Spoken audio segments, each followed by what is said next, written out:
Sabbath, boys! Happy Sabbath, Mommy! I'm so glad y'all joined me to learn more about Paul's courageous journey this week. Now, if you remember last week, Paul was courageous in front of Governor Felix. He was courageous in front of King Agrippa. And his sister Maria? Bernice.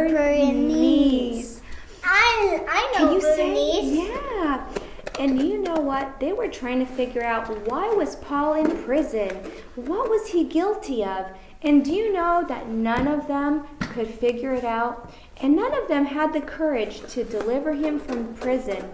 And so Paul requested to go to Rome and talk to King Caesar because he was a Roman citizen. And he had the right for his case and his trial to be heard by the emperor himself. So Paul was given over to a centurion named Julius. And Julius actually liked Paul. And Paul was very old and sick. So he had a couple of friends that came with him on this long journey to Rome. Can you guess what their names were? One was a doctor. What was he? Luke, that's right. And another one of his friends was Aristarchus from Thessalonica. At first, the sea was calm, and the weather was beautiful. There were a few clouds in the sky and a few waves, but overall, they went on for days without any problems. But suddenly, the clouds started to darken, and dark clouds in the sky. And after the dark clouds appeared, there was lightning and thunder. Well, boys, this looked like it was dangerous, and most ships needed to moor their ship to the coast so that they would be safe through the winter. What do you think Paul said? He said, "It's getting dangerous. We should not sail any further. We should find an island and we should winter it out." But the captain didn't agree. And so, instead of listening to Paul, the nice centurion listened to the captain, and they kept going. And so for many days, the situation appeared desperate, and there was so much wind, and the waves were so big, and now water was threatening to sink the ship. And now the captain was telling them, "Throw our food and throw whatever you have, all the cargo, in order to keep the ship on top." And Paul said, "Men, if you had listened to me, we would have been safe. But now we are at risk. But do not be afraid, because an angel came to me last night, and he promised me that none of us would die. None of us would be lost. So take courage." The storm lasted 2 whole weeks, and for many days there was no sun and there was no stars, no blue skies. Sailors on watch believed that they had seen an island, and so they were gaining some hope that we are going to be safe. Now Paul said, "Men, we have not eaten for weeks. Let's take some food and let's get some strength so we can survive." But first, he gave thanks to God, and then he gave them all food to eat. When daylight came, they found themselves at a bay. And as they tried to get the ship on shore, it hit a sandbank, and the bow struck, and then the ship broke from the force of the waves. And all of the prisoners were about to get loose. So then the captain said, We should kill all the prisoners instead of letting them escape and swim to shore."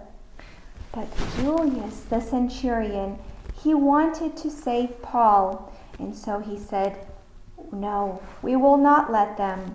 Everyone can swim. Jump aboard and hold the planks from the broken ship to be saved." Now, there were 276 people on the ship. Can you imagine? That's a lot of people, and everyone was saved.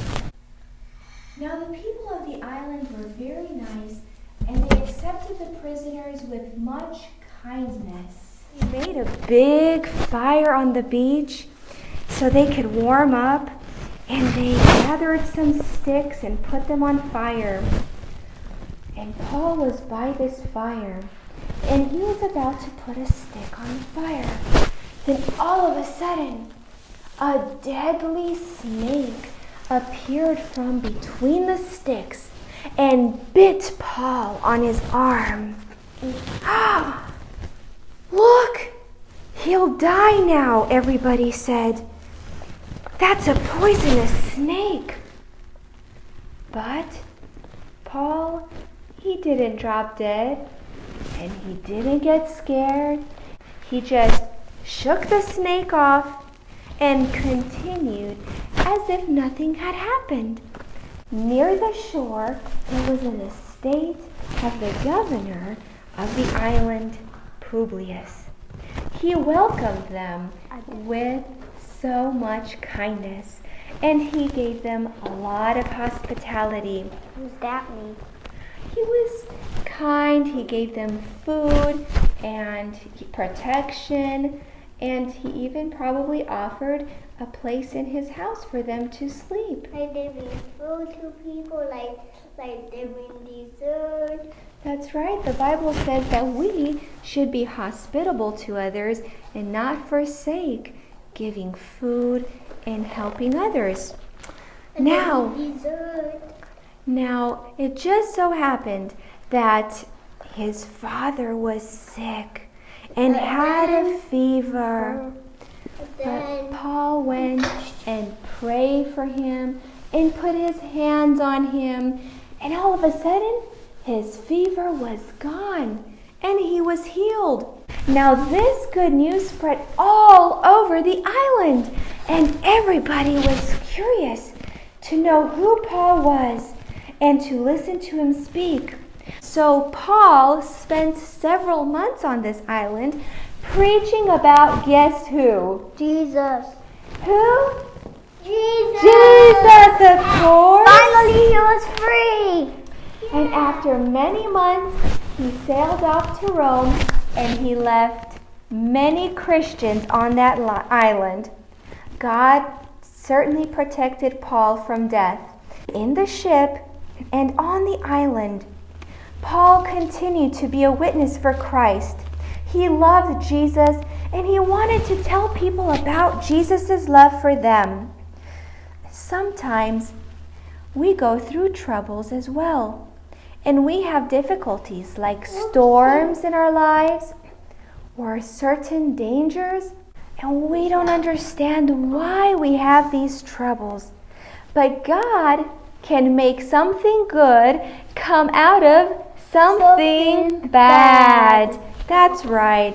We should trust God just like Paul did. He shall call upon me, and I shall answer him. I will be with him in trouble. I will deliver him and honor him. Psalm 91:15. Amen. Amen.